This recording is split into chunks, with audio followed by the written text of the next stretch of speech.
Look at that cardboard Rubik's Cube. Also, you can turn this Rubik Cube. The cube pinky is actually with the Sanrios. It's so cute. Now, get your little hands ready. I'll show you how to make drawings. Please like and subscribe me. Cut them off. Fold it up to get a square box. Make 8 boxes.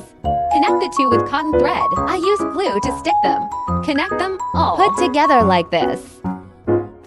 Tie a tight knot with cotton thread in the middle. Cut off extra threads. Gill them together like this. Tie with cotton thread in the middle to tie the knot. Cut off the extras. The Rubik Cube is ready. Next, draw the pattern and then color it. Cut and divide into 4 equal parts. Stick them on. Stick it on every side. All done at tilde. See, it's so easy. Go make one for your own. If you like us, remember to like and subscribe. Love you guys.